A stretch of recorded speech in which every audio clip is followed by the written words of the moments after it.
Let's talk relationships on UMERADIO. So what are we talking about? Marriage, dating, parenting, business, And love, emotions, sex. it's a conversation with me, Lady Misty, And DJ KTE. on everything from hot topics to taboos. Join us Mondays at 9 p.m. live on UME Radio. Follow us at Let's Talk Relationship Show on Facebook or on UMERADIO on Instagram. Let's talk relationships, arguments for the grown. Get the UME Radio app to listen wherever you are. That is UME Radio, one word. UME Radio. Positive entertainment 24/7. Subscribe on YouTube and click the notification bell.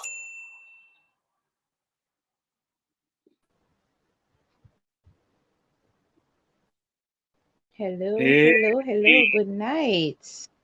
how are you, Lady Hi, good Misty? night. I am not How bad are you? at all. How are you, Dee?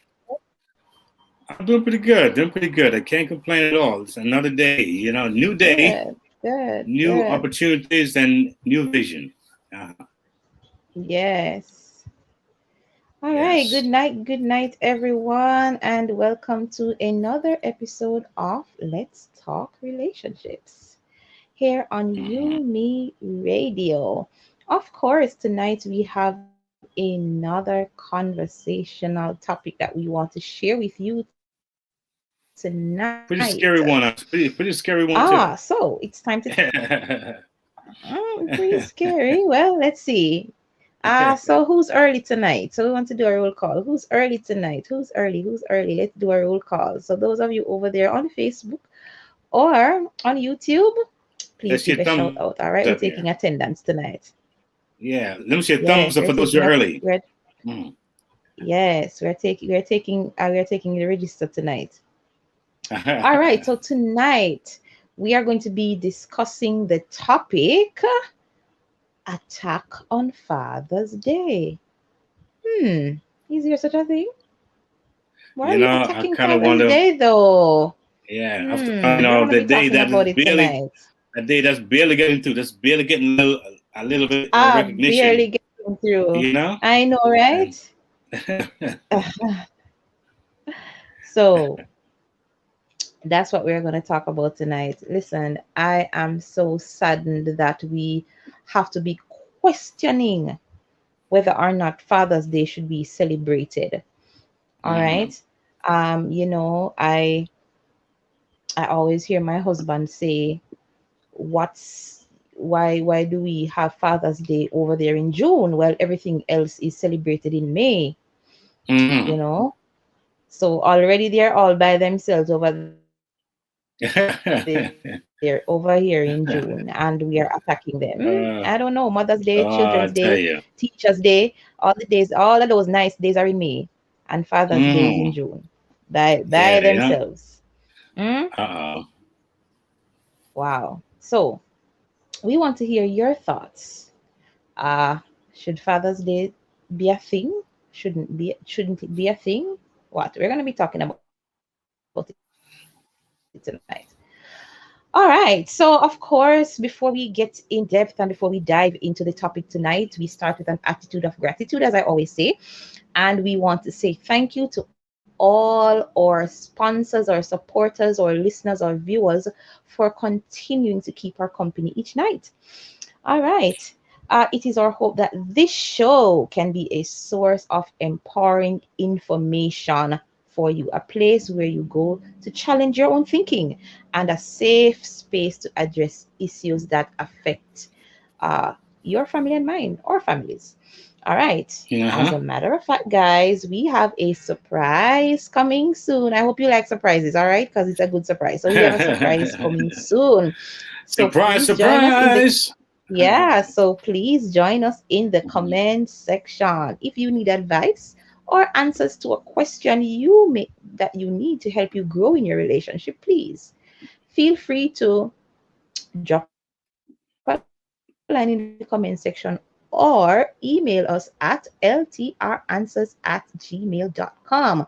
That's ltranswers@gmail.com. It is our hope that this program will be a support to you to help you have healthy, happy, loving, divine relationships. So, cheers to love and happiness.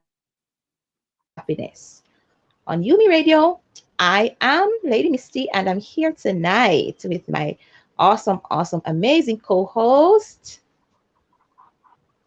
DJ KTE. And I folks, thought you it forgot your is name there June for a minute. 14th. I did not. Not a Uh, chance. And it's now June 14th, and the time is now 9:06 p.m. Eastern Standard Time, and it's Father's Day month in June.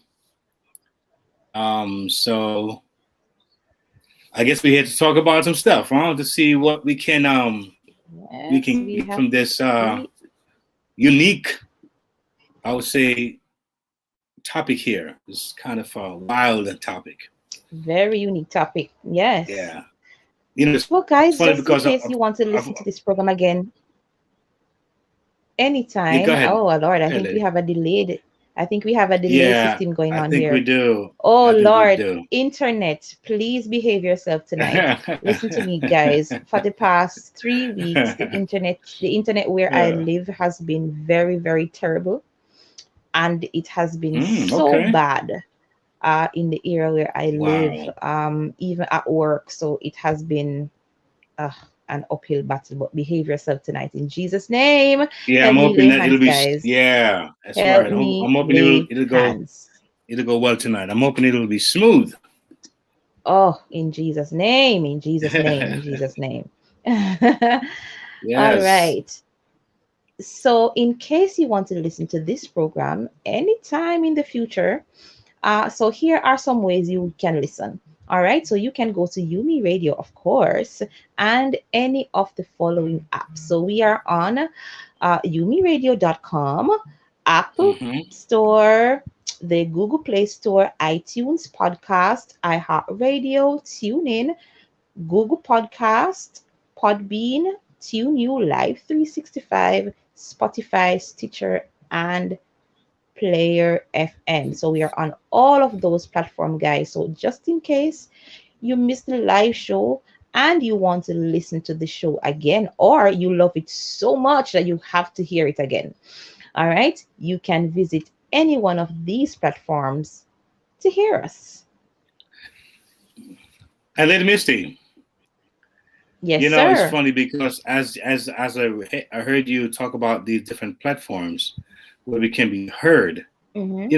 I'm really thankful for this. It sounds sometimes a little bit almost like a mundane and almost cavalier, but really, this is a really really Yes. important thing here because I saw someone responded on one of the platforms last week and Mm-hmm. said when they Wow. heard the show on fathers, it was I think it was the last show uh Mm-hmm. where the man spoke on he said his marriage got turned around because he Mm-hmm. heard some things that for him was very insightful and new for Wow. him.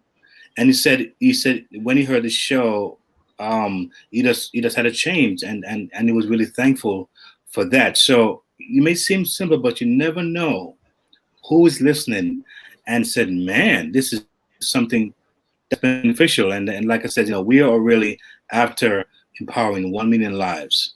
And I believe that That's as it. time progresses, we will see it happen. So I'm really really thankful for what I'm seeing, and all these platforms are coming together, and it's like a nice tapestry. You know, it's not every Yes. day these things happen. So to see a True. station from 3 stations to now over 116 stations worldwide, that is a blessing. And I do thank my creator for allowing us this opportunity. So, Lady Missy, thank you for being on this journey with me. You have Ah, been it's my phenomenal. pleasure. Yeah, and you always show up and show out, and I love it. So again, and of course, our producers, my God, I mean, what can I say? Sometimes you wait until the end, but sometimes you get to say it in the beginning. You know, not necessarily wait until the end. Say it at the Yes. beginning while it's fresh. So I do. Well, I'm it's very fresh, grateful right? for So for we this. Yeah, we give the roses while we are around to hear them and smell them, right? From three that stations to uh, yeah, from three countries 116. Three to countries. a hundred. Yes, three countries to 116, right? Yes, yes, amazing. 116 across the world. That is indeed a blessing. And thank you, DJ Mm. KTE, and for the rest of the Yumi Radio family for welcoming me into the family. It has been an awesome journey with you all so far. Mm. Yes. All right. So tonight, guys, in case you're just joining us, welcome, welcome, welcome, and thank you for keeping our company tonight. We are talking about attack on Father's Day. Is that even a thing? Yeah, it is. Actually, it's a thing. We're going to be talking about it tonight. We're going to be diving into that tonight. All Mhm. right, it attack on Father's Day, and we have a lovely lineup of guests tonight. Listen, I'm always so excited when there are a lot of men in the room. All right, as the only female, I'm always excited when there are a I lot hear you. of I hear men you. I in hear the you. room. I can't blame you because Yeah, we come listen, with the I'm power always here. happy to Okay. see that. Yes, yes, all that testosterone in uh, the room. Yes, I yeah, am that's here for right. it. All There right, you go. yes.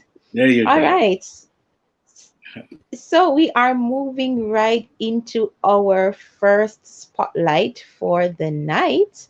And of course, when we shed spotlight on people, we are shedding good spotlight. All right. That's These are right. things that we want you to know about, and for people, we want you to engage with because they are bringing Mm-hmm. great stuff to you. And tonight we are Mm-hmm. turning the spotlight on our very own neighbor, Apostle Dr. Faith Yeah. Walters. Yes. All right. She is the CEO, she is the boss of Uh-huh. Women and the Men of Excellence. All right. She's the boss. All right. And No, no, no. she has big things going on. Listen, guys, guess what? She has teamed up with Let's Talk Relationships. And once we team up, there are great things happening. All right, we are already a family, and when we team up to do big things, it's gonna be, the young people say, it's gonna be lit. All That's right, it. yeah, it's gonna be lit. All right, so Dr. Faith, good night. Thank you for joining us Good again. night. It's always lovely to have you in our space. And I want you to tell us about the new venture you're on, teaming up with Oh. Let's Talk Relationships, and of course, Yumi Radio. Oh Family all the Lord. way. Good evening, everyone. Good Once again, evening. thank you for having me join in to the show. I told you I'm becoming a celebrity on this show. I'll tell you. Listen, can I tell You know, you? I She's was a just here regular last man. week. Talk about something else. Now I'm back on here. Talk about another thing. Yeah, I'm Something telling that Listen, I'm you. we have working we on. have a cheer. We have a cheer especially for you. All right, that's your Yes, cheer. yes. Well, thank you. I Mhm. appreciate it. Thank you so much. Yes. I I'm just so grateful to be here on tonight to talk about my new book that All has right. finally, it took many years in the making to be here. And Mm-hmm. I'm so glad it's finally here in the publication stage. Oh, So congrats on it's that. All right. just about here. Congratulations. Thank you. Mm. Oh my God, I can't believe I finally got this book out. Much Mm-hmm. prayer, much tears Yes. shed, much the Lord Labor. just Mm-hmm. bringing me labor. Thank you. The Lord Mm-hmm. is Mm-hmm. some things I forgot. The Lord put it in there. The Lord changed so many things about it. Told me to add more things to it and told me to break it down. Yeah. So I had to really this book, it's a journey. This book entitled Reborn. It's Yes. a journey from Yes. my childhood to where I am today and what God took me from a life of despair to fulfilling his purpose in my life. And this So, book so is, Dr. Faith. Right. yes. So having gone through so much amazing experiences in your life, and looking at the program that we wanted to look at the family all the way program. I mean, how do you see that those years of what you've gone through, what you've known, with the wisdom you've gained, especially being in the community that you are now, and just seeing how your heart beats for the community. How you seeing this program, and how what are you envisioning within the next 6 months, next year, having joined up with Yumi Radio, with the Family All the Way program. Well, Yumi Radio has been very helpful to this, to my ministry and everything I'm putting forward. The Lord has put in my spirit to put forth into the community. It helped me to expand, Mm-hmm. um, Mm-hmm. my dreams and my goals. And I always wondered how I was going to get it done because I was always praying about that. But I Mm-hmm. didn't know because people that I meet, I needed to get the right fit, the right Okay. mix, so the right people that could understand and capture my vision. And it was not an Okay. easy process to do that. Because even with the book, I had to get the right person who was even be able to publish it. And it went to different places. So you have to with because of what I do and because of how the Lord has used me in different Mm-hmm. areas and different arenas, different all different types of people, even with the topics that you share on your show, you know, a lot of things that's really a part of my spirit as well because I really believe people need to know what's going on. And a lot of things have been hidden.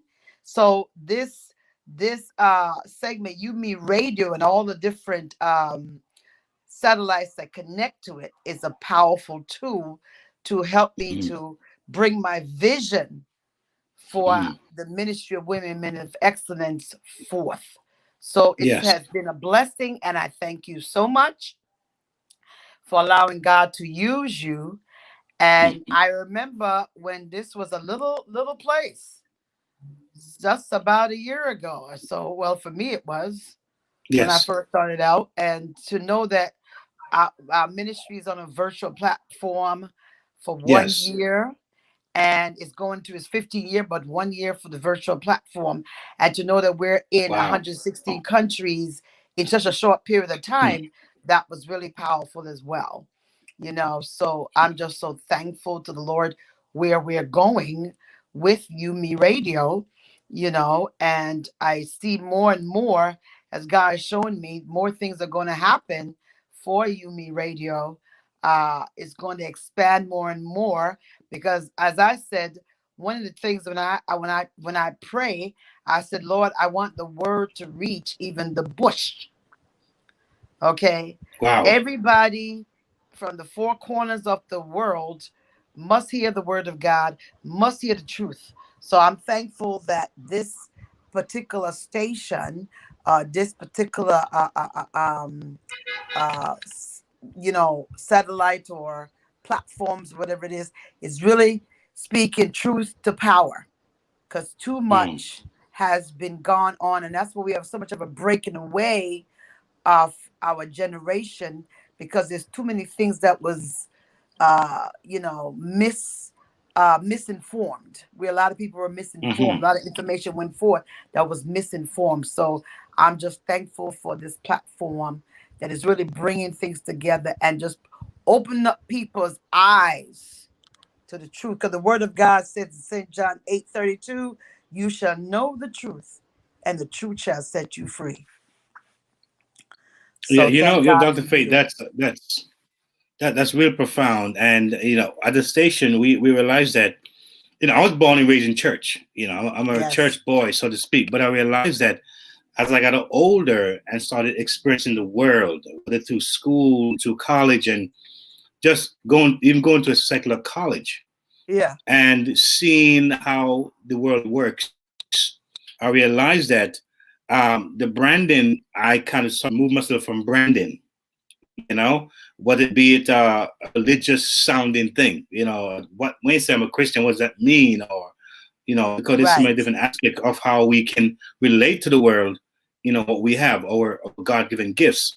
And the thing I learned about being a part of this network here is to take your mind off the money aspect of things, not the money monetary, but the vision and the purpose. And one thing I learned is that things will kind of fall in place.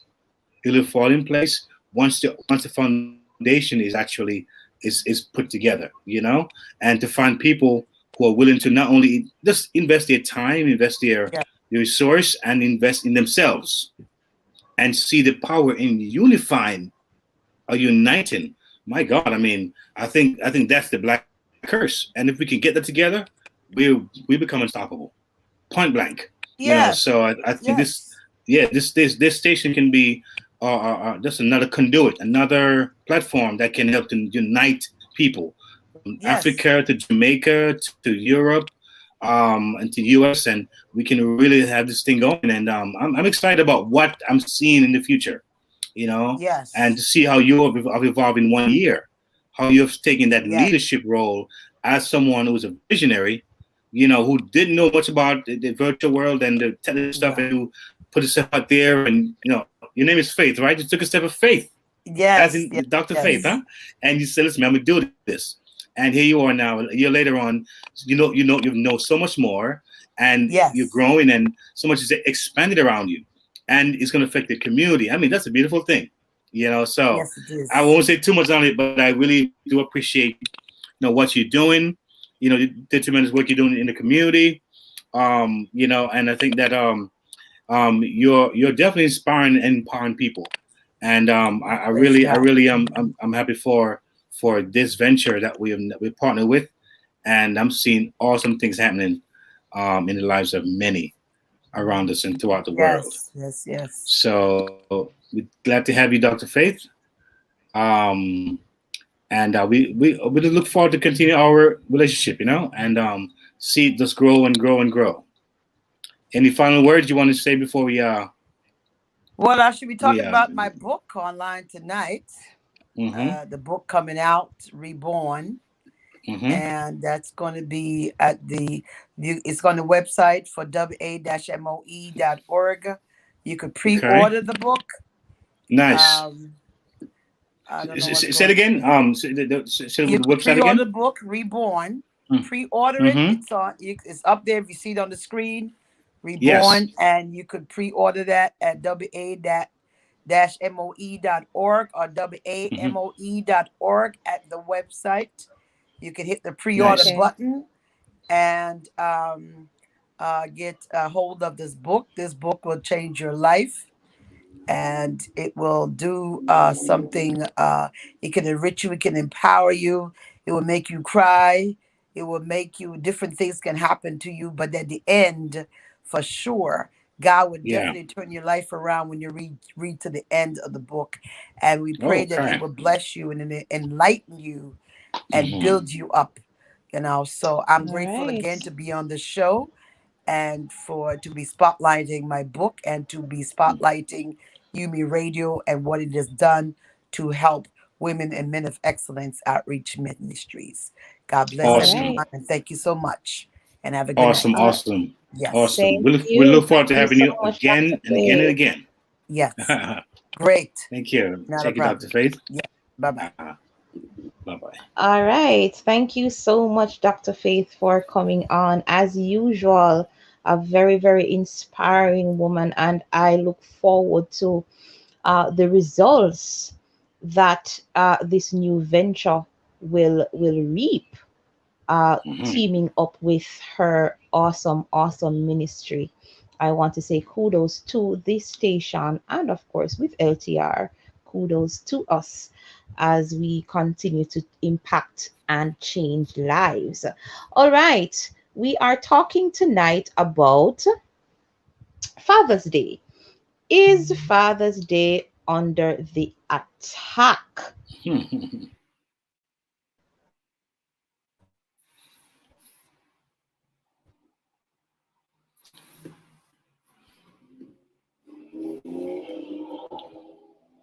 Hmm. Well, my All right. show. Oh. So here we go. Now, Father's Day is a celebration honoring fathers, of course, and celebrating fatherhood, paternal bonds, and the influence of fathers in society. That's the reason why there's Father's Day. Now, it was first proposed by Sonora Dodd of Spokane, Washington in 1909. So it's That's coming some from time way back, ago. y'all. Yeah, that's some Yeah. time ago. It Mm-hmm. is currently celebrated in the United States annually on the third Sunday of June. And of course, it is worldwide now. All right. Mm-hmm. But here is where the spittle gets in the wheel. All right. So, based on a Twitter post we found circulating on social media, it stated, and I'm quoting now, Father's Day is so offensive to the same-sex parents and single mothers. Hmm. And this says stop the hashtag patriarchy. Please now, end quote. Now, please note that Yumi Radio did try to reach out to the self-proclaimed feminist that wrote this post, Danielia Herzog, who this post originated from, so we can have more a balanced view of the post. But up to the showtime, we did not receive a reply. Now, Mm-hmm. how do you feel about that? I know some people may feel some type of way. We want to hear your view, so please drop a line in the comment section wherever you are, if you're listening to us on YouTube or on Facebook. Now, we cannot look at Father's Day without seeing the importance of fathers in a child's life. Now, speaking as a child who did not grow up with a father, I know exactly what that means. And it wasn't anything deliberate. My father died when I was like about probably 3 years old or 4 years old. Oh, wow, pretty young. Oh, So wow. I know what it is like growing up without a father, and I know of the impact as I see, because being in the education system and dealing with children, I know how not having a father around impacts a child's life. Now, according to pediatrics of franklin.com, it states that fathers play a role in every child's life that cannot be filled by others. No matter how great a mom you are, a father's role is very You need important. good old dad. You need good old dad. Need the good. Now, this role can have a large impact on a child and help shape him or her into the person they become. Now, fathers are very, very That's important to emotional development. Now, fathers, like mothers, are pillars in the developmental of a child's emotional well-being. Children look to their fathers to lay down the rules and to enforce them. So, fathers are ultimately the disciplinarians, right? Yeah, they enforce the yeah. rules. In many cases, yeah. In a lot of cases, yeah, they are. Yeah, yeah. Now, children want to make their fathers proud, and an involved father promotes inner growth and strength. Now, studies have shown that when fathers are affectionate and supportive, it greatly affects a child's cognitive and social development. Overall, it instills a sense of well being and self confidence. So, fathers are very important to the emotional development. Also, they are important because they set the bar for relationships with others. And this I know is true. All right. Now, fathers not only influence who we are on the inside, but how we have relationships with people as we grow. That's true. Mm-hmm. Mm-hmm. The way a father treats his child will influence what he or she looks for in other people. Friends, lovers, and spouses will all be chosen based on how a child perceives the meaning of the relationship with his or her father. Now, the patterns a father set in the relationship with his children will dictate how his children relate with other people. I've seen this played out so many times. Now, I don't remember my father a lot. I don't remember a lot of things about him, but just listening to how my mother spoke about my father, I had that blueprint in my mind as to Yeah. this is what I would like my husband to be. Yes, Okay. I've heard of many celebrities, including Steve Harvey, saying that the way he treats his daughters, he takes them on father-daughter dates, all those things Mm-hmm. instills a certain pattern in them, so that when they're Mm-hmm. looking for partners, they have to meet a certain standard. And I find that very, very important because women, they tend to not get treated a certain way because of that kind of pattern that Mm-hmm. the fathers have with their daughters, which leads me to my next point: fathers and their daughters. I don't know. DJ KTE, you are a father, correct? Yeah, that's correct. Are you a, are you a girl dad? We think about what you're saying. It looks like Hmm. sometimes, especially dealing with a girl. This is my daughter right there. Yes. Oh, she's so sweet. Yes. Is that a lot of Lovely. times you find that they may even get a little rebellious during their teenage years and early 20 years. Just they kind of want to have their own kind of thing. But as time goes on, and by the way, Hmm. my eldest daughter is not here. My eldest daughter, she's not here on the picture. but she left. She graduated college and she's doing well on her own and doing pretty good. Oh, But I think that congratulations, oh yeah. congratulations.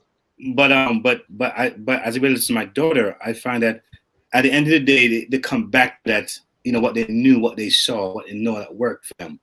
So it does work. It does have an effect on how they eventually end up with the guy that they really want. They want a caring man. If you were caring to them, they want someone who understands, who listens to them, hear them out.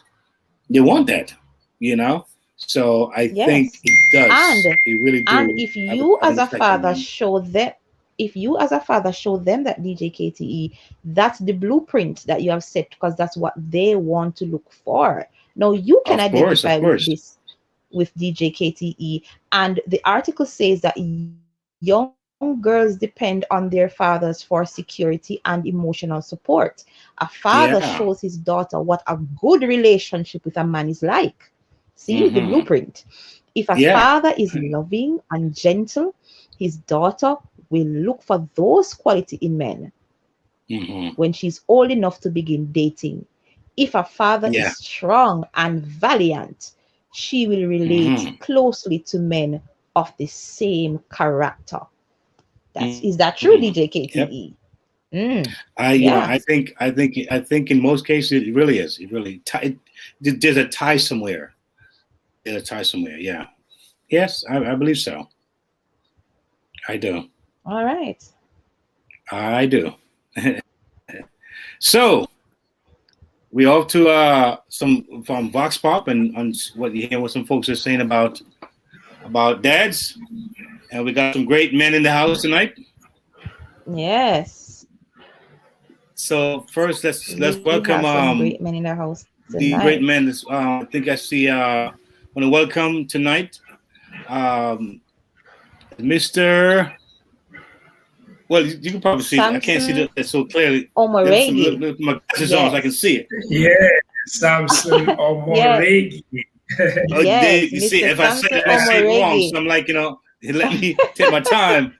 So I won't butcher your name. DJ. That's fine. Thank you. See how great she is. She stepped I'm right here on time. to help you. All right. So Mr. UMERADIO is a father. He's born again. Yes. He is a Bible preaching servant of Jesus Christ. He is a professor of biochemistry, and he's and applied sciences at the University of Technology here on the island of Jamaica. All That's right. correct. Of course, we have the resident guest, Pastor Courtney Morrison. I have a cheer for him as well. I have a permanent cheer for him on this show. I'm telling you, a cheer with a seatbelt on there. He's locked in. Yes, he is our in-house chaplain and recurring guest. He's a father, of course, and he is chairman of Men of God Against Violence and Abuse. He is the CEO of Left Wrong Do Right Initiative Father. He is a father, a husband, and he's doing all of this for the past 29 years. He is a pastor and he pastors the Fellowship Tabernacle in Portmore, Jamaica. Also in the room, we have Reverend Jason Downer, and he is a Christian social advocate who focuses mainly on male-related issues. He is the president of Mogava. He is a radio host as well. He's a father, husband, and someone who loves people. So listen, I am surrounded by greatness tonight, okay? I have a biochemist, I have a pastor. Listen, I feel so good. I am surrounded by all this great energy. Good night, gentlemen, and welcome to Let's Talk Relationship. It is an honor to have you in the room tonight. How are you all doing? Hey, greetings. Thank you, Lady Misty, for having us. I'm very thankful to you for the opportunity. And gentlemen, can you all hear me okay? Can you hear us okay? Great. Yes, I'm hearing you. Right. So officially, I'm the non-pastor here tonight. I'm the non-pastor tonight. So in case I sound like a rebellious member. Please forgive me in advance, because I may go there tonight. Okay, it's somewhere in the program. I get a little crazy, but I'm excited about what everybody here tonight from you, great man. Mm-hmm. Thank you for having us. We're glad to be here. All right. So before we get into the conversation, you're welcome. You're welcome. Before we get into the conversation tonight, we'd love to listen to a vox pop. Do you think fathers are valued in today's society? All right. Our producer, Lady DJ Marsha J, she went into the streets and she spoke to some persons. Do you think fathers are valued in today's society? All right. We are going to be hearing from the vox pop. All right. It's not quite ready for us to hear, so we are going to move right into it. So let me ask you this question, gentlemen. Do you think fathers are valued in today's society? What are your thoughts on that? Hey, anyone can take this. I'd like to give Jason the first go. It seems so quiet tonight. As resident pastor, I give the guest. Oh, you're throwing the newbies you're throwing the newbies out there. I see you, Pastor Courtney. I see you. Good night again, everyone. Good night. Let me say this. I can speak locally here in Jamaica. The narrative is changing. I don't think fathers were given the level of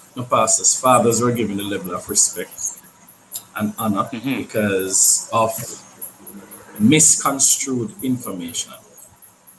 I think the fact that we are in a day and age where information is at our fingertips, and also because a lot of extremists are recognizing that, hey, a mother cannot father a child, and recognize the importance of fatherhood. But more pointedly, the fact that data, for example, Dr. Herbert Gale, anthropologist and chairman for Fathers Inc., will be celebrating 25 years. I know Courtney's on that to do some presentation. This data is pointing to the fact that there has been an increase in father presence in home since independence. So there has been improvement in terms of fathers being honored, but it's not fully where I think it should be. All right. Okay. All right. All right. Mr. Omaregi, what are your thoughts? Are fathers valued in today's society? Yeah, I agree with him. I believe that there is some improvement in the respect that fathers are gaining today compared to what it was about 10 or 20 years ago. We are realizing that fathers are critically important, as you were narrating earlier, in the lives and development of children. And we are more and more recognizing and celebrating fathers more than we used to do. And it is encouraging. We can still do more, but I think that the trend is something that we do appreciate and we are lauding it. So we hope that we'll continue in this trend so that we know the value of the father in the life of a child and therefore produce a better society the way God has ordained it. You know, it's interesting and it's important to note when we look in the scriptures, like in Malachi chapter 4, verses 5 to 6, if you allow me to quickly read it. Behold, I will send you Elijah, the prophet, before the coming of the great and dreadful day of the Lord.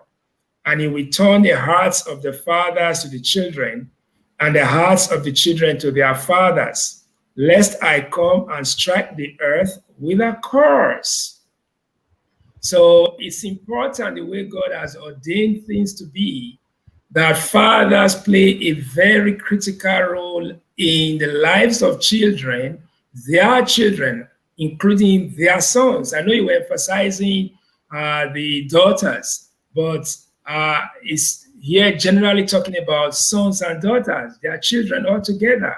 So we see that fathers are role models to their children, especially their sons. And for their daughters, as you were saying earlier, it builds confidence in the daughter so that they look for some character in a man based on what they have experienced from their father. So God is saying that the way posterity continues well in his honor, for his glory, for the good of the earth, is for fathers to be given that pride of place of loving and discipline to the children so that things can go on, and of course also to continue the trend of godliness. And it's so critically important. Otherwise, God says a curse will come upon the earth, and we cannot afford that. Wow. All right. Thank you so much. Thank you so much. Now, Pastor Courtney, you know I'm gonna throw the hard question at you. All right. So we're shifting gears a little bit, and we want to speak a little bit about this tweet. Now, the tweet says we need to ban Father's Day because it is so offensive to single mothers and to the same-sex relationships. What are your thoughts on this? Serious statement that was made. You know, when I actually saw, good night everyone, good night Jason, good night sir. I'm trying to pronounce your name. I haven't gotten it. Good night DJ KTE and Lady Misty. When I first saw it, trust me, I was offended by just seeing it, about wanting to put a ban on Father's Day. But then I began to laugh because I'm saying, you know, when ignorance becomes bliss, it is sad. You know, because Wow. a single mom must have a father, the child must have a father. So for it to become an offense is something else. I think truly we don't understand what fatherhood is, and I want to go back in history a little bit, because truly the cycle of fatherhood seems to have just continued to be an up and down trend. Generally, if we were to go in biblical days, we see that the value of father was foremost, but we tend to call it a patriarchal society more than anything else when we are viewing it. And so it's almost as if I saw someone put something up there as well, that there is a comparison that is being used against patriarchy and matriarchy. We are trying to generate what is competition or competitiveness, as opposed to working complementary as fathers and mothers, as family. And so there is a steady breakdown because things have become competitive and we are challenging each other instead of building up each other. And so when we look at fatherhood and its value, the value that God has given to us as men and as directors and leaders and also as followers, we have missed its importance, and as such as the meaning. Jason referred to something earlier. The research done by Dr. Herbert Gale shows that even in Jamaica, men were not known as fathers until after emancipation. They were known as breeders. What was the role of a breeder? Yes, we were breeders. The men were taken onto the plantation to impregnate the woman, and the taller the bigger. If they look like me, not like Jason, if they look like me, you were chosen, you know? You were a stallion. You were chosen to impregnate and for the woman to have the child. Here is what is truthful. That father, that breeder, was not given the responsibility of taking care of the children. Please note that that sort of hereditary behavior still exists today. Where in Jamaica, the man just want to know, say, and produce a youth.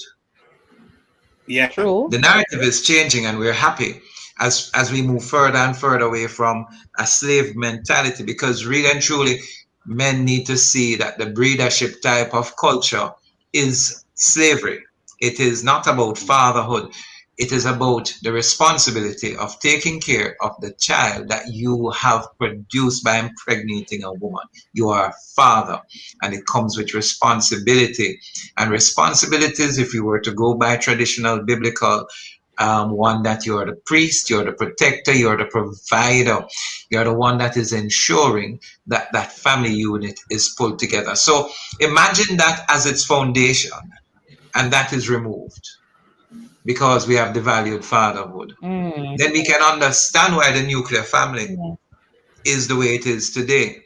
And so to even consider putting a ban on Father's Day would only create greater discord in the family unit than it has ever generated before. That's exactly what would be the end result of banning Father's Day. Jason and I produced a video some years ago when another group, as well-meaning as they were, wanted to put out a video on Father's Day. And we were having none of it. Because Father's Day was already demeaned, and we believe that if you were to do that, it would remove the value, it would even lessen the value of Father's Day. Find another day to do it. We don't mind being in June all by ourselves. We have a full month to be celebrated. May is too congested. We are happy with June. We are very special.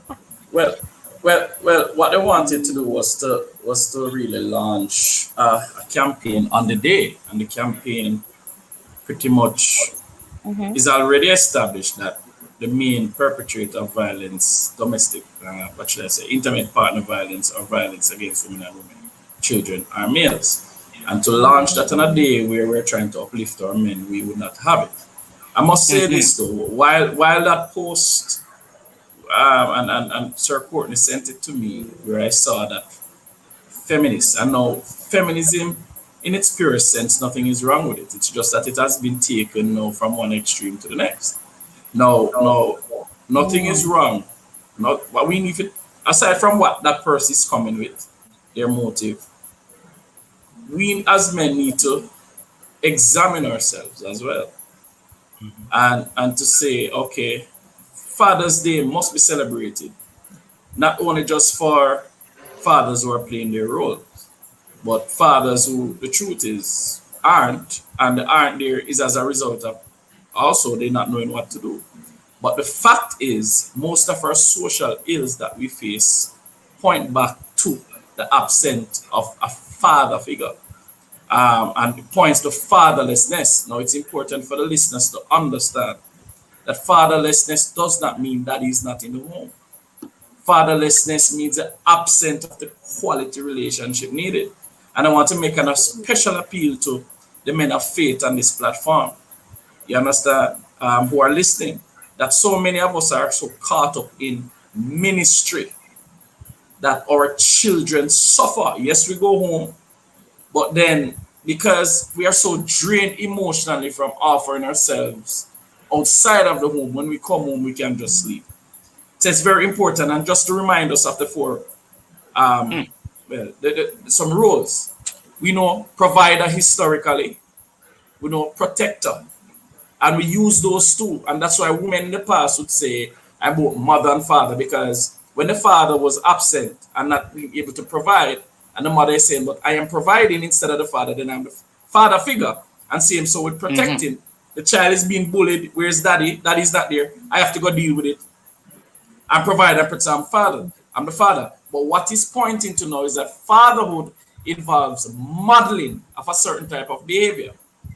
And a mother cannot model that type of behavior for several reasons. And the next thing is also the whole thing of nurturing. You understand? And so because of those four rules, and of course there are others that can, be a part of it. men, as fathers, we need to step up to the plate. All right. So I think we need to deduce that from the attack that is coming and say it's also due partly to our lack of visibility within the home setting.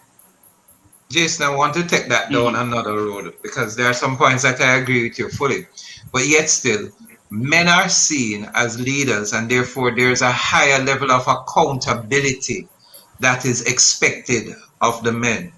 It is really that which strikes at the core of everything. And you also, it's probably call me a pastor.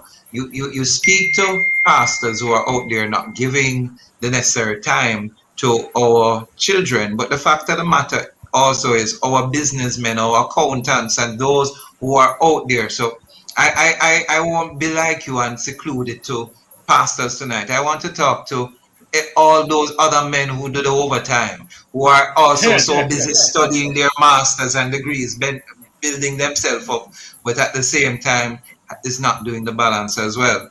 So we take blame as pastors, of course, but we're not sure learning it by ourselves.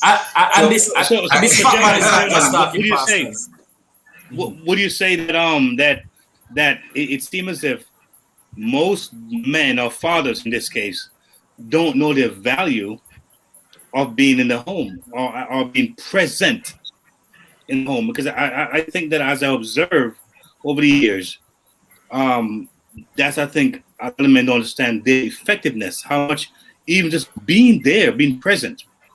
Because it's funny, you know, when I was married, I would hear this all the time, that when you're home, it's about it. When you come home and you turn that key, it's like something changed in that household. I'm not sure if you may can attest to that, being a husband. When you're not home, when you come home, and something just changed in your heart, something just turned like, wow, the man is here, you know. But it is really a powerful thing.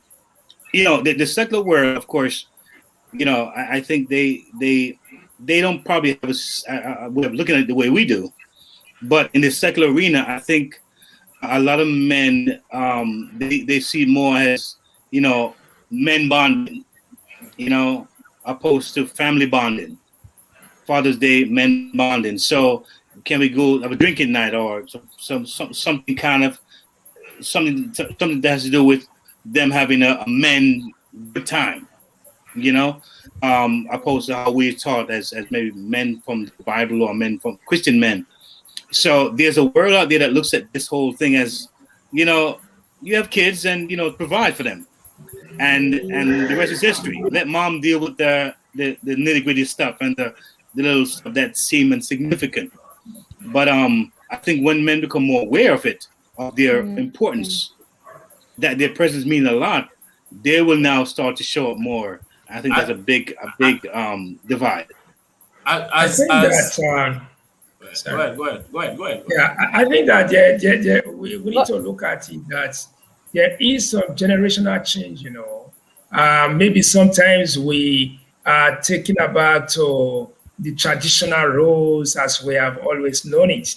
But the point is, the society today is more complex because the division of labor today is different from what it was 20 years ago.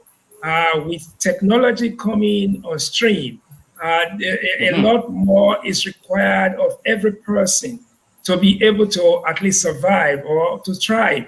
So there's a lot to be done within 24 hours. And how do you strike a balance? I think that is where we need to talk about in terms of the normal man to be a successful father. So you have to strike a balance between your time for business, time for doing work to be able to earn and take good care of children, and also being there for them, you know, and show them love and show them discipline and also more importantly, to be there for them as role models, because I think that children live what they learn. All right. So and they learn by what they see mostly, and not just what you tell them. So they want to see the father around, you know, apart from the fact that when they say, oh, daddy, I need this, I need that, daddy is able to provide it as well. So all of those put together is where we have to strike a balance in today's society. But also, the society also has a role to play, because the society may have been stigmatizing the men and not recognizing them as much as they should. Much as, for example, when it's mothers that you see the flamboyance, the fanfare and everything, there's all celebration everywhere. But when it was Father's Day, you didn't see it so much. But today it's gradually changing. And therefore, even the young men that are coming up, they'll begin to realize there's need for me to be a good father. So but when they see the older men now taking on the role, as for example, there are some homes where, believe it or not, where you have single parent as a father. They are taking good care of their children. So when you begin to see more of these examples, then it's speaking some volumes to the children as they come on, and the society will be changing gradually. So it's important that we see that there's a need to emphasize, to see that there's a need to strike the balance. And people who are ungodly, who are trying to turn it the other way around and begin to attack fathers because of what they call single parenthood, or people who join together as gay or whatever they are. But they have fathers. Don't they have fathers? They have fathers. There's no other way to come into the world except by a father and a mother. So we must celebrate both of them equally and emphasize the role that each of them has to play. All right, great. We're gonna go to. I want to hear a little more of Pastor Morrison and I've got your name. I can't believe it. I so fast. And Pastor. Yes, thank you. Pastor Donner. Thank you. Donner, thank you. And Donner. But I want to hear a little bit of the Vox part. I want to hear a little bit of that, so we can get a little some perspective from others who are weighing on this topic here.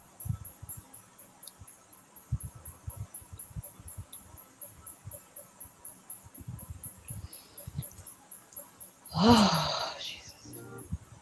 Hey fam, it's your girl DJ Marsha J from Weekends with Marsha J and Jesse. Aired this in every Saturday at 8 p.m. And of course, every week I go on the street to get the views of the people. This week, we threw out the question, do you think fathers are valued in today's society? And so we had some of our listeners share their opinions and their thoughts. Let's lean into what they have to say.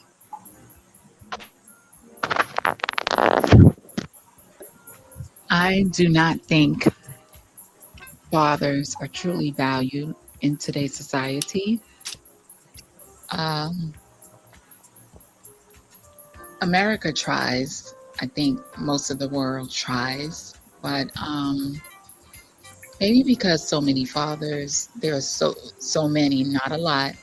I'm not going to say all, so let me just say there are many that have neglected their children or just leave the responsibility up to the mother. So that could be the reason, but I think to answer the question, fathers are not as valued in today's society as they should be, in my opinion.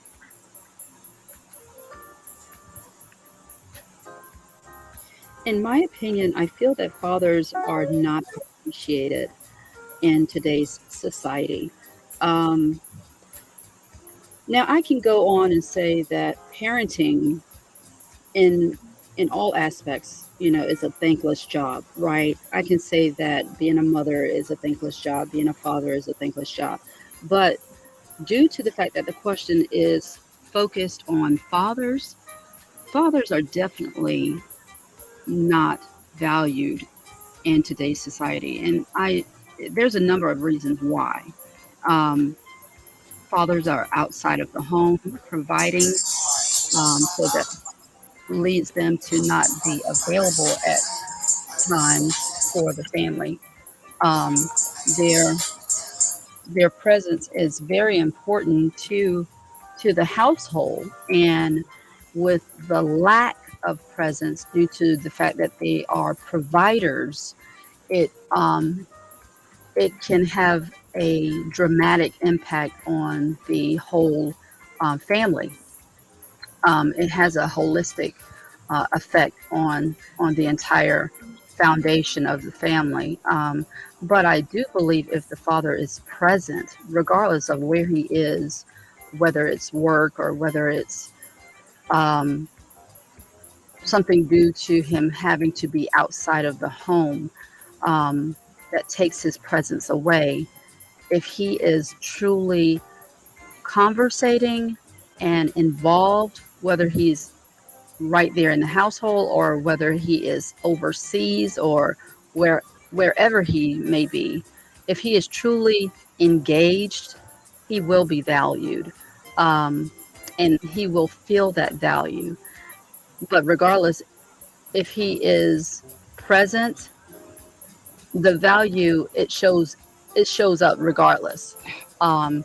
So sorry about the long comment, but being a father, it is a thankless job, and the value is not shown, again, due to many reasons why.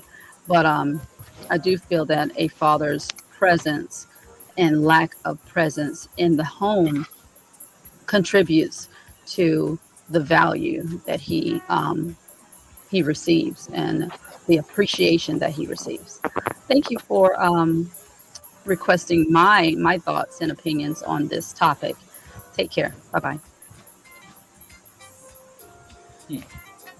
Are fathers valued in today's society?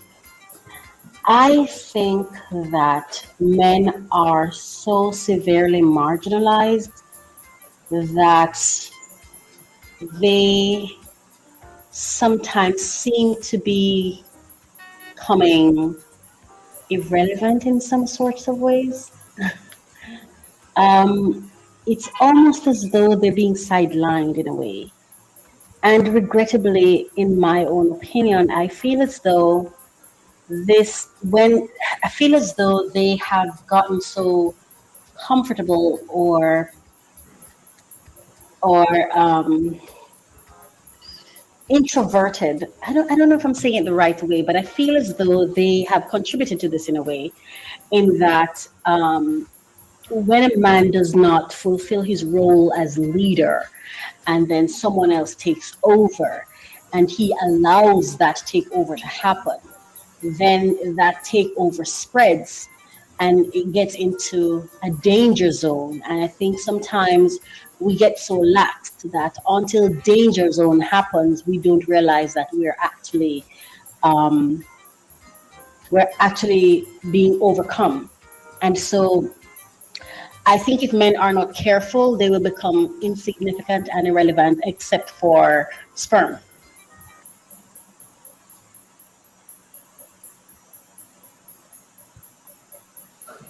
All right. Interesting comment.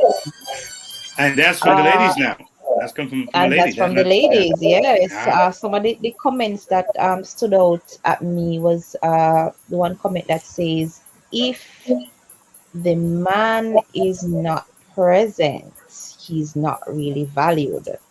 So him being present and engaged is important to him being valued in the family.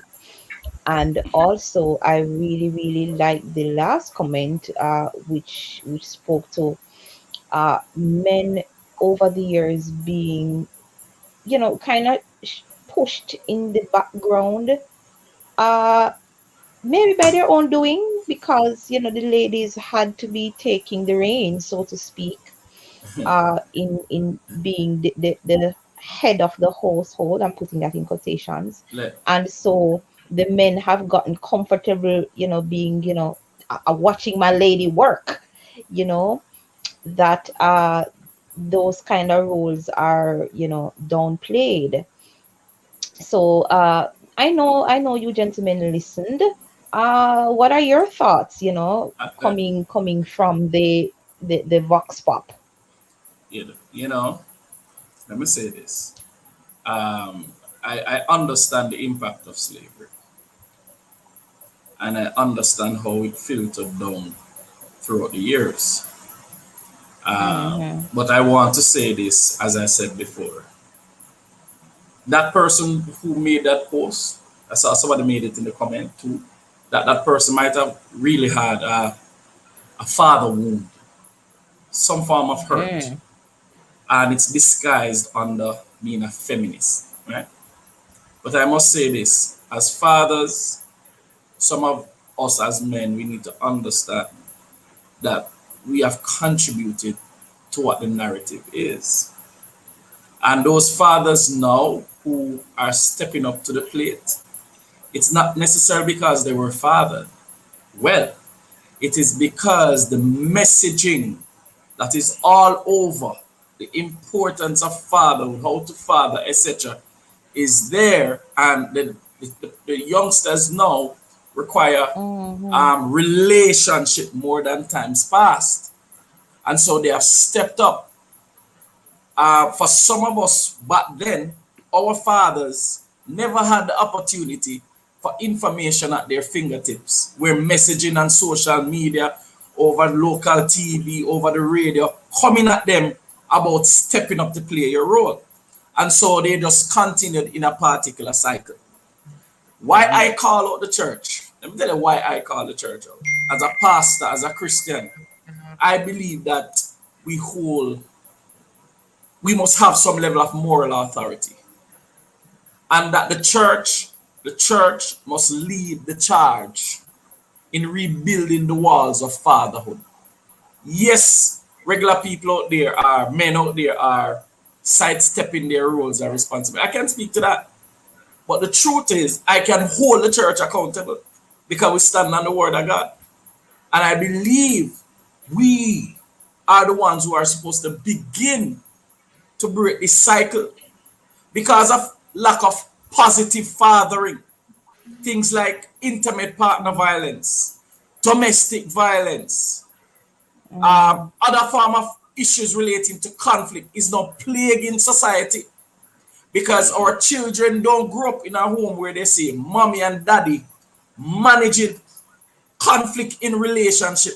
So especially our young men grow up with lack of emotional intelligence, lack of self-regulation, and it's filtered out. And guess what? It's inside the church. So I'm saying, let's deal with it as the body of Christ so that when we go out, we stand on moral authority to say, hey, you need to do this because we have done it as well. Wow. Now that's a powerful thing. As you were speaking, I want to address something here. I want to ask you a question here because as pastors, and I've been to a lot of churches, I've seen a lot of pastors, and most of the churches that I've noticed, I've observed, is mostly women. And it seems like there too many men are comfortable with having 80% or 90% of women. Why that is, maybe it's the ego thing, maybe it's the love of excitement, the love, the accolades and the adoration that women tend to give. I don't know what it is, but as pastors, men, when you see your church and they're probably more female than males, what comes to your mind? What is some of your approach, your strategies to say, listen, we want more men? What are you thinking? What comes to your heart? Because most of what I've seen is mostly women, and we're the men. And it's like they're good question, DJ KTE. I see Mr. Omaregi shaking his head there. I want to hear his thoughts. I want to hear him. Without question. This is something that has always been burning in my heart. So I'm sorry, Pastor, that a lot of times pastors do not want to really address this issue. I believe that it is as a result of the way we are sending the message out and because I am sorry, I think that a lot of the message that they are hearing is more based on emotionalism, pardon me, than on let's get to the nitty-gritty of the facts. So and I'm sorry, I don't mean to hurt anybody, but I want to say the way I see it. I believe that if we are to get the message to the men, they want to see how we can put the Bible on one side and begin to leave the Bible from what we say to what we do and how we can reconcile with what the Bible is saying. And once we are not able to do that, then we're going to lose a lot of the men, because a lot of times the preaching is on the abstract level, and we expect people to just take whatever they can from it and begin to apply it in their lives. And women would like to hear the good sounding word. Pardon me, Lady Misty, I don't mean to be offensive. All right, so generally speaking, that's what I mean. All right, so and they like to hear the good things, which is a good thing. But for the men, they want to see the nitty gritty. They want to see the real things. As far as what you say is concerned, does it match up with what the Bible is saying? Does it match up with what was happening in the Bible times? And therefore, what is there for me? What do you want me to learn from it? What do you want me to gain from it? So they want to see more of it. So if we can see more of the demonstrative aspect of the gospel being preached, we're going to get more men in the church. I think that this is where part of what the key is. I Pastor already, there is something that is powerful, and it may sound like a disagreement with Jason. How can the church lead the cause for men when men are not in the church? It's a big question we need to ask ourselves and stand on any moral ground to say we are leading men. It is with 80% of the congregation being female. Yet the leadership is men, a male pastor. Who will ever believe that this man really has the authority or the know-how to lead men? The male group in churches are dysfunctional or non-functional. You see? And therefore we have a serious crisis on our hand. And here is one of the things that the men will tell you why they are not in church. The men in church are not real. I'm one of those who have a problem telling men to step up. I believe in teaching men.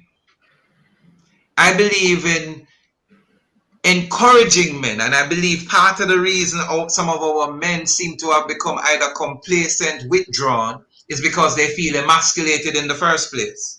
And we continue to do a good job of emasculating them. And so an emasculated man can't step up and will not step up.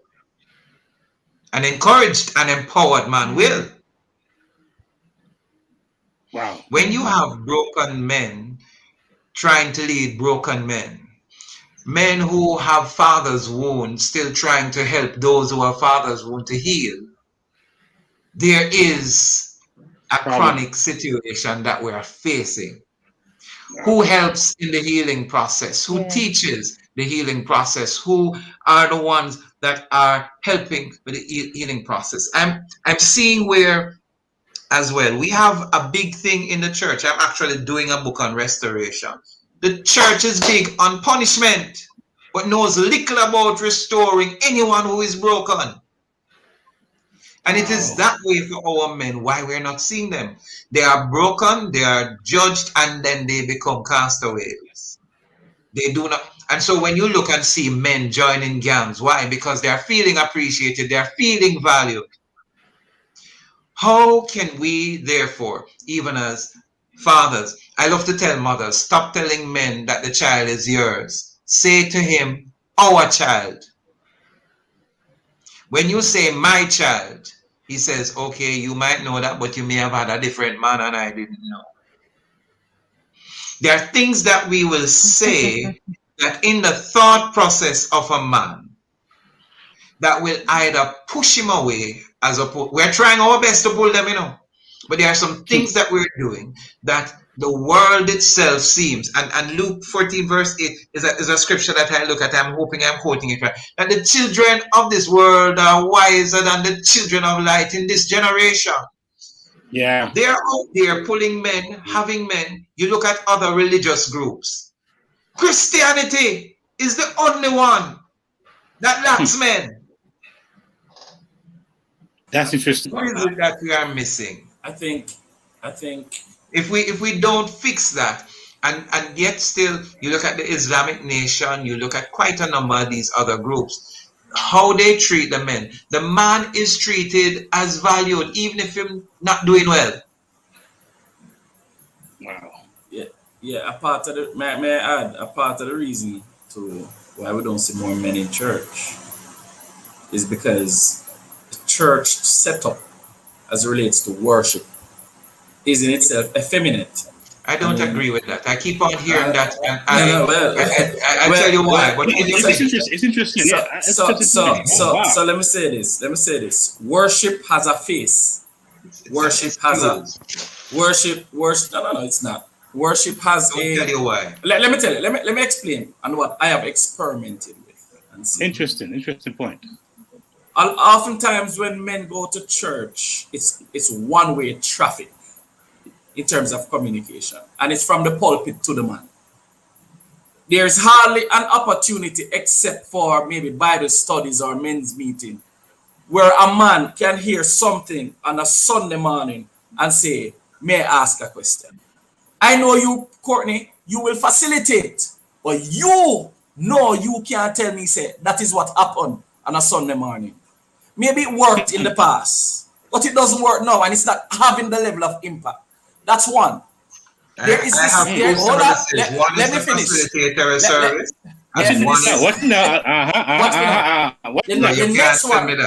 The next one is this. A man, when he come church, I'm a worship, him have hand in him ear, and I'm a cry, and maybe mucus are come from him nose and all of them thing there. Mm-hmm. Who said the man not worship? Oh, come on, put your hands up and worship. Who says when I'm there and I close my eyes, I'm not in tune to the King of Kings? That's a good point. And so those are stuff, and those are, hold on. No. Rev Morrison, you have revolutionized filter Portmore. Don't speak for the masses. You understand? And that is what exists. Morrison, if we look biblically, raising of hands, and this is something I've taught from Bible. Raising of hands, bowing of the knees, crying and stuff is not effeminate. Neither is it feminine. No. Worship. One second. Just listen carefully. Listen carefully to the end. It's not feminine. I've heard others express that. Neither is mucus running from your nose. Neither. You said something that can even be offensive to the woman. So the women are there hearing messages, one-way traffic, and staying there while the men are not appreciating that. We have to be careful. The context is men. We're talking about men. Yes, and ma'am. Men tend to receive. No. Men don't under-receive. I've been to many men's gatherings. Yes. And I've listened to one-way traffic, and at the end, there are questions. Yeah. And there are very large groupings. Right. One of the things that I recognize that as men is our difficulty, because, we have church meetings, Zoom meetings in recent times, and I have to do a presentation on why men hate church, what, and why men are not in church. And again, the whole issue of fatherhood comes into play. If fathers are not attending church with their children in the first place, the son is never going to believe that he should be in church. I watch as my son remains in church. Here is a responsibility that whether or not we believe it, just like nurturing, just like anything else, that the man should recognize as a part of his program. And I'm saying this as pastor. We take our children to school, we wake them up, we drive them everywhere. Right. Yet church is optional. I have a difficulty with those things. When it comes on to worship again, we continue to teach this thing that I do not believe, that the way we worship and talking about I love you, Lord, that men, especially Jamaican, don't appreciate that because they can only address it to a woman. Part of that is a problem that is instilled in a young man from he's small, that in terms of hugging another man, in terms of telling another man that I love you should not be a part of his vocabulary nor diction. I'm telling you, This is not question. This is not question, Jason. You know what the fortunate thing? A part of why men, therefore, are not absorbing the worship because I love you and I want to touch you. Jason, this is research. Let me tell you why. Hold on. Let me tell you why I disagree with you. Aside from the theoretical side, which I would train in, and you very well know, a part of what I do is living with boys from age 11 to 19. And just for the listeners to hear, I'm a dorm manager at a popular high school in Jamaica, as well as I go around. You teach them to other schools to each other and hug each other. Not easily. But let me say this. There are a lot of men, increasingly, let me say this, who don't have nothing to do with church, yet with their sons, they express emotions, etc. That goes without saying. So to tie that to going to church. There, so I'm not getting it. No, the point is to tie going to church and linking it with expression of emotion to your son. I don't see the connection. No, I didn't do that. I tried to say we need to teach our sons by going ourselves and carrying them with us. But about emotion. No man. So the point I'm making is this now. Our youngsters, mark how we grew up in church. And never mind the fact that some of us got church because we had to. There was a period in time when we walked away as soon as we leave our parents' home because we turn our own keys now. So that to me, that is not so much an argument. The young generation now is not a lack of godliness or a generation of vipers, as young people say. Our presentation of the gospel is not resonating because of the methodology. And I am simply saying, the traditional way of presenting the gospel is not finding root. Our young men not going to church, and it's not that they're not interested. When I take my boys, agenda, Jason, saying no. We're focusing on men. Courtney, we're focusing on men. I can go broad and say young people. Our churches are aging. Never mind, Feltap will take a certain strategic approach. We're talking about young men. What you say? Most of the new churches, the traditional churches are getting empty. The traditional churches are getting empty. The newer churches who have not allowed that to happen are growing. What do you call new? Pastor Ryan Mark's church. Pastor Downer. They are growing and increasing. 1 second, let me get in here. 1 second. I love them here. This is exciting. I love it. Okay. You love it. I love it. Yes. We're going to let Pastor O get in a minute here. But here's my thing. Would you say, based on what I'm hearing from Pastor Downer, is that correct? Am I saying that correct? Yeah, man. You're good. Yes. That's fine. Don't worry. So, are we hearing where we need something more strategic in the church? Are we hearing where, is that what I'm hearing, Pastor? Because how would address that, Pastor Morris? Because I think you made a good point there. Because me being a young man in the church and I'm practically being born in church, I've seen a very static kind of thing. You mean I'm seeing 20 years ago? I'm seeing now. Like, how much are we really evolved? Because, like I said, I guess because it's mostly women, I'm seeing a similar kind of almost like two worlds. Because I think men, we're not so driven in that emotional sense. Not there's a bad thing, but we're looking for logics, we're looking for path, we're looking for some kind of scheme, some kind of something to say, well, okay, like bikers or people who are into gangs or people, there's some systematic, strategic thing. We're going to plan this tomorrow, we're going to do this, we're going to meet over here. Stimulating. Yeah, kind of get them, we're going to conquer this land, we're going to go over there. I'm hearing that. I'm hearing church and the ones who seem to be a little more emotional, maybe a little more assertive, get through. Others kind of sit back and wait their turn. Yeah, I think part of what is happening is that we're not seeing a broader perspective of churches. We are seeing some very traditional churches. When I think of Bishop Courtney McLean's church, WAFIF, and what it is doing, or Kimola Brown Low, or any of these younger pastors, and I'm looking at those churches striving and pulling the youngsters and doing these things. I don't know where Jason goes to church. I don't know where. What is striving? I'm not talking entertainment in a rev. I am not talking. Hold on, hear me. No. Therefore, you still have the traditional. Therefore, you know when he talks about entertainment, this is exactly part of the problem. All right, gentlemen, I have to jump in because we are almost out of time, gentlemen. I have to jump in. We're almost out of time, and I really want to hear. What I would say our father in the room is talking. We're talking about. So I want to hear what emotional high. Sorry. I want to hear what Mr. Omoregi has to say. Guys, I really want. I think I really want you to get. I really wanted to get a word in, Mr. Omoregi. I really wanted to get a word in. We're almost out of time. I know these are very. These are two passionate brothers. I want you to get a word in, and I'm already seeing a part. It's all part of our mailroom.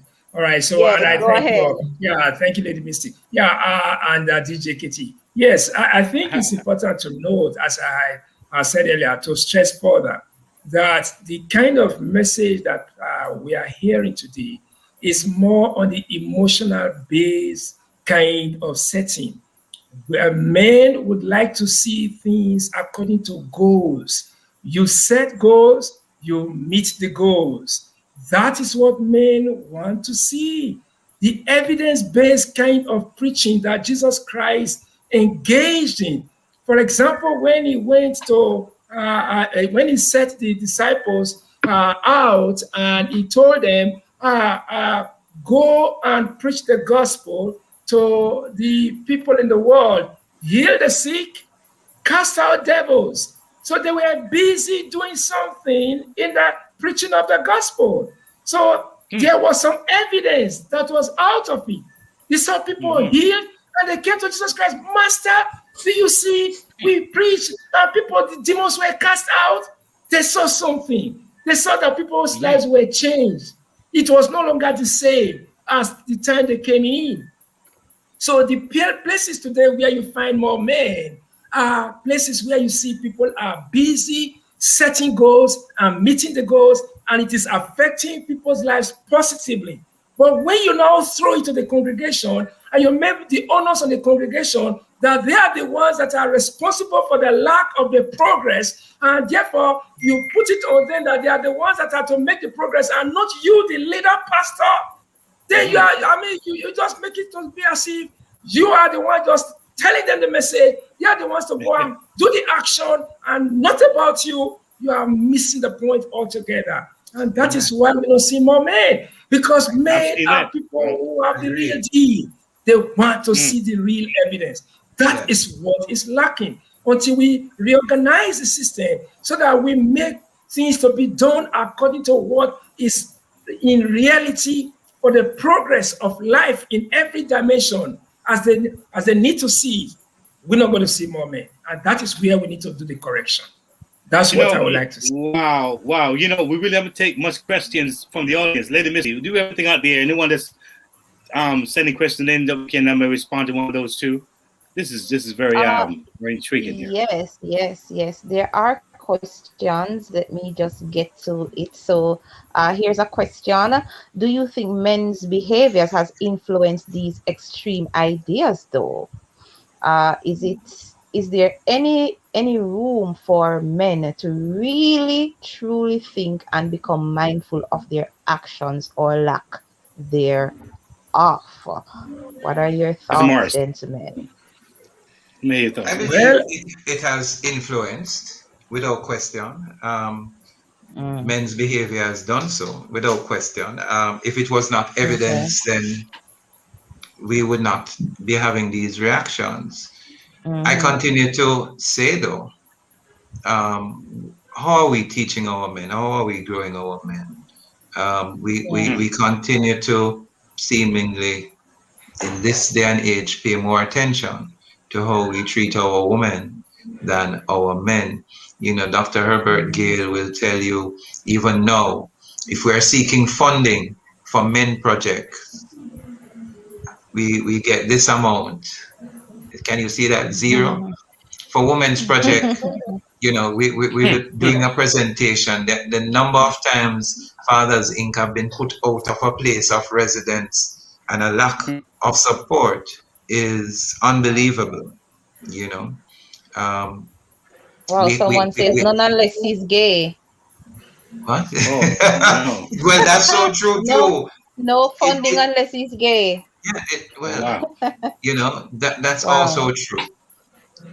We need to stop and think about it. Even in the church, our extreme ideas and our behaviors have influenced men not being at church. And part of that is where I will talk, where our male pastors tend not to want males to be a part. They want to control. And so the men is absent because they prefer to assume leadership over women than men. And that for me, when I think about a Pastor Rob church, the late Pastor Rob, up by right in front of Immaculate there on Constant Spring Road, that church had 100-man choir.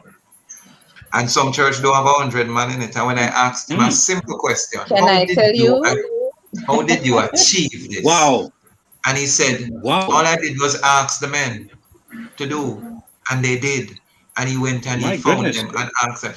I was expecting some other really convoluted answer that came to this conclusion. He just said he just asked them.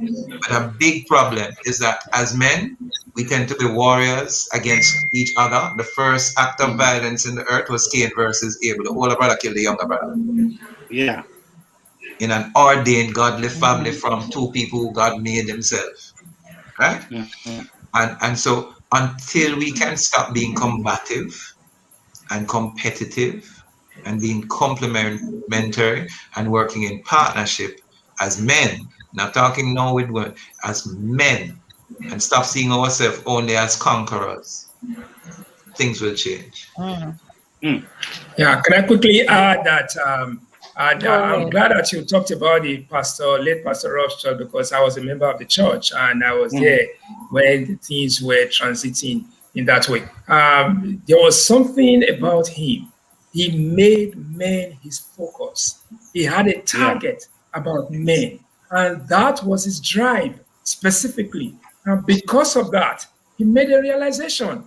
That's what I'm saying. So if we now focus on men and we begin to see what we're doing and begin to study, then I believe God will give us a revelation of where we are missing it and what we need to do to make corrective actions that will enable us, to bring more men into the church.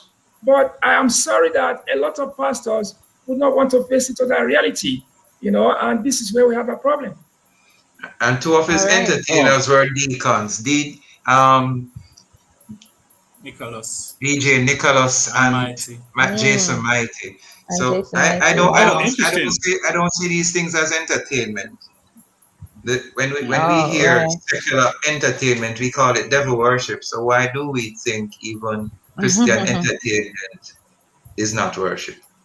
And when we say men in the church, are we talking about the numbers on a service, a particular service with a Sunday morning or Bible studies, or what? Is that the measuring stick, or we're talking men, a part of the church who are out there creating impact? I think that's a conversation that needs to be actively engaged. Yes. And while I agree with that, we tend to only reason it for men that way, but not for the women. We need to be careful. Again, we're talking about measuring stick we are using. Again, we're talking about men. Measuring stick. I don't have a problem with numbers first, because I can turn that quantity into quality. If I don't have quantity, then I have little quality, even if I have few. But if I have many and I change them into quality, what an impact there will be.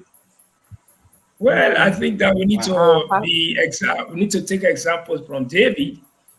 David, when he worshipped God with some abandon, so much that his wife disdained him, and he boasted to the wife, "Listen now, I will do that again." I'm paraphrasing. So he was not repentant for that, and God blessed him for it. And he was such a person that he took the men that were castaways in society and turned them into mighty men of valor. First of all, 400, and then 600. I think that we need to take a cue from David, in our pursuit for men in the church. And when we make that our focus, definitely I believe it's something that we can achieve. That is something we need to focus on. Very well. Thank you so David was much. open and vulnerable as well. Pastor Downer, I know that you spoke to this question earlier, as you spoke about the perhaps the feminist route that have daddy issues. I know I heard you speak to it, but I don't know. You can refresh the listeners' memories. Yeah, man. I mean, more than likely, when you hear persons speaking. Yes, like I heard this, you speaking to it, but you can repeat. Yeah, man. A lot of times, persons who you find have such extreme views are pretty much yielding to a personal preference because of what it is that they're feeling in terms of their sexuality, one, and two, because of some serious hurt. I mean, daddy wounds also maybe have been raped, have been molested, and sometimes when you get these persons by themselves and you employ certain strategy as a counselor, whether you're probe or whatever, you find that there's some serious hurt there. So yes, it's possible that those things are fueling the thoughts that we hear. You know what I mean? So without doubt. I can tell you, I tend to share a space where I have a lot of these type of persons who come, and when you speak with them, they sound bitter, very venomous. But then when you break them down, when they trust you, when your approach, say fathers who are not playing the role, when your approach is one of not condemning and one of listening, I want to listen and hear what it is that you have to say and stuff, and you somehow gain trust, you're able to permeate what is on the surface and get to the root cause. And that's when you realize what the issue is. So personally, I'm not frightened when I hear people talk about such things like Away with the Day, Father's Day and stuff. I know sometimes just a knee-jerk reaction or some form of influence. You understand? I'm interested in wanting to get to know that person and build relationships. That's what I believe in, and that's what I see works. All right, here's an interesting question on screen. Could it be because Pride Month is in June, why they want it out? Just curious. This is a very interesting question. Why would they choose the month of Father's Day for Pride Month, though? But you know what? It's interesting. What are your thoughts? I mean, very interesting. I think as men, I mean, being a dad myself, right? And maybe you men can probably concur with me in this one, that as a man, we just want to know we're doing a good job. I don't think we look for so much of the accolades or the fanfare. We just feel good. The bills are paid, the family's safe. We're doing our thing, and we kind of just don't matter to us really. Even we get a socks, we do a hammer, whatever. I think women are a little more expressive when they get a call. When they know that they're validated. But I think we men just feel we chill. It's all right. We good. Is everybody okay? And we don't really make an issue about the day or not, and how much we get. I think we're more concerned how much we give, and if we get a word of thank you, Daddy, boy, we good. We done. We all right. Maybe making that one, but In addition to that, I think that there's a problem. We need to make the gospel more theocentric, more God-centered. I think we have made it more a worldly kind of situation. Preaching that we are more materialistic today. So we in the preaching of the gospel, just give this one and you'll be blessed. All right, it's abstract. All right, so we, of course, forgive me again, ladies want to hear, I'm not bashing anybody, but I'm just saying what is real. Ladies definitely want something good, and that is how God wired them. All right, so, and they are hopeful, they are optimistic, they are expectant, and therefore they will stay to hear that. All right, but the men want to see the real thing. If you say that, and today I'm still where I am, yesterday I was still where I was, tomorrow I may still be where I will be. So what are you talking about? We're not seeing the real thing coming through with this message that you are preaching. So, but when we see the evidence in what you say and what you preach, and then we are seeing that what you're saying is connecting to what is real, then I think it's going to pull more men to the church, so that when we say, for example, okay, you are sick, I just pray for you and you'll be healed, and you really pray and I'm healed, then I can see that, yeah, what you're saying is true. So we want more evidence. I think when we make that our focus, bring God in, what we call anointing, should really be seen as the real anointing, just like in the days of Jesus Christ. The sick are really being healed, right? And anointing is really there to make progress in the lives of people. I think that is what is really going to bring more men to the church. So we need to focus more on seeking the face of God, getting more anointing to the church, and preaching the gospel with the right focus. I think that is what is going to bring more men. Until we do that, we might be dancing around the circle and looking about other things. It's not going to solve the problem. What's interesting about that point, Mr. Omorege, is this. Yes. It's our men who are doing that. Yes. It's our male preachers who are preaching those emotional type of messages. Yes. Because it gets the numbers. It gets the numbers, Courtney. I think you're missing the point I'm trying to make. Not at all. Still our men. Hold on. Don't miss this point. It's still our men that are perpetrating that. That's the act. So here is what is real. You see, because me don't know your position already, Jason. So here is what is real. Here is what is real. Me and him have arguments about this all the time. So two of us on the show, it's something else, So here is what is real. I love it. When you have that man as the center that's pouring out all of this, whether they're pulling in women, they're not seeing what the evidence is, but that man is seeing the evidence for himself in his pocket.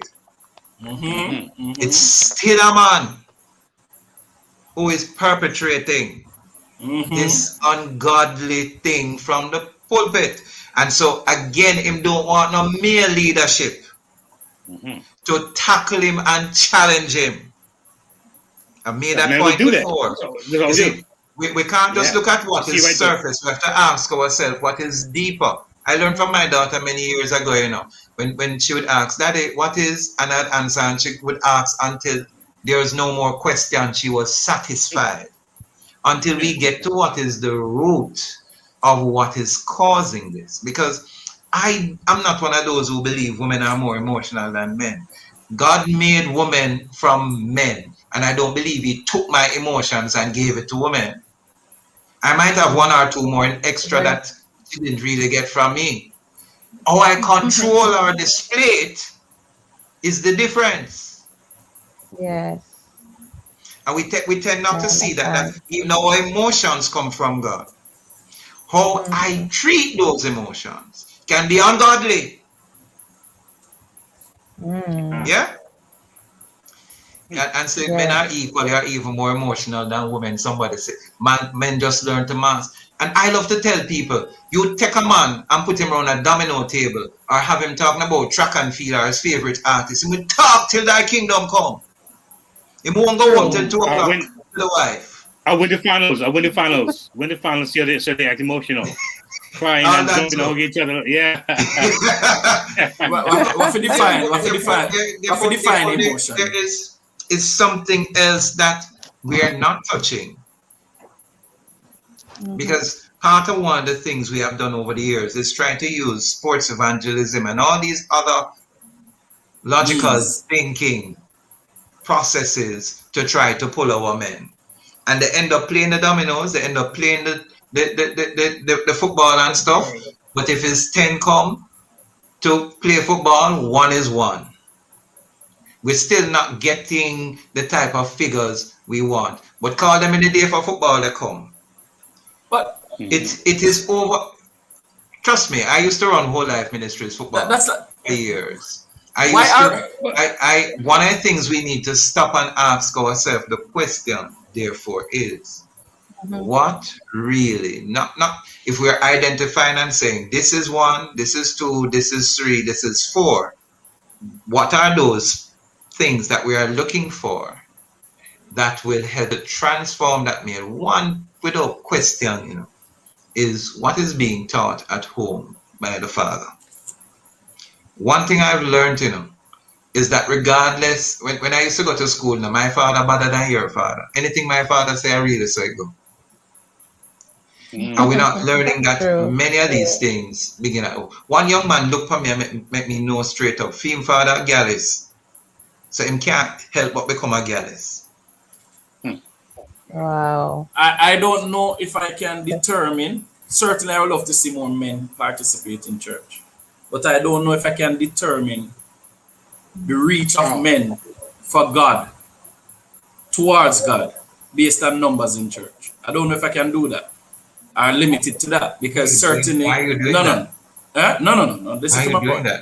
I think a lot of times people are the conclusion that whether or not where men are in church based on the numbers in the physical church.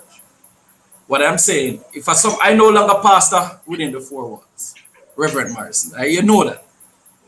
I'm on the ground. Neither do I. I pastor both places. It's right. Not limited to the four walls. So one of the things I do recognize is that there are a lot more men who are accepting Christ than, in my opinion, time past. I think we're limiting men's involvement with God things to just church activity. And I think, and especially I'll give you another example. There is a thing called home churches that are breaking out, where I find that there are a lot more men who are doing devotion with their families more than going out to a regular church setting. I'm not saying that's a good thing or bad thing. No, you're right. But the point I'm making is, and even when Christ was on earth, I want to believe that women followed him more than men. So if you're going to look at that in itself, I'm not so sure we're going to have so many men at a particular location, because men are just busy going. There must be some level of accountability, and there must be some level of corporate, but I don't know how consistent that would be based on the nature of how men are. Let me refute that following of more women. That's an interesting point. The first thing is that his inner 12 were all men, firstly. That's fine. So I want us to notice how he does what he did. Mm-hmm. He had an entourage of 12. I remember going to a church down in Manchester and asked for 12 men to stand with me at the podium. Right. And then have them walk with me down the aisle. And I said, if I entered a village in front of these men with me, what would you think? It's an imposing force to walk with 12 men. Most people don't see 13 people in total. Them not like the number 13. Right? Imposing force. The first thing that's grabbing their attention, this is an entourage of men. I like that. I'd like to pick it up from there. Go ahead. Yes. Okay. And this is the thing about Jesus Christ. It's out of the box. All right. So he is on a mission, and he wants apostles, disciples, close people that will work with him in ministry. He chose men, with all respect to the women. What was he about? It was about energy. It was about goal. It was about making sure that he achieved his mission. What kinds of men did he choose? People who were busy doing whatever they had to do from the various backgrounds. The fisherman, the tax collector, and whoever. The doctor? He chose them and they were busy. Yes, and he could tell Peter. Yeah, the fishing, the physician. Yes, he could tell Peter, Peter, okay, you were a fisherman, very good fisherman. In fact, Peter was so good, I said, Master, I'm a professional fisherman, and I have toiled all night.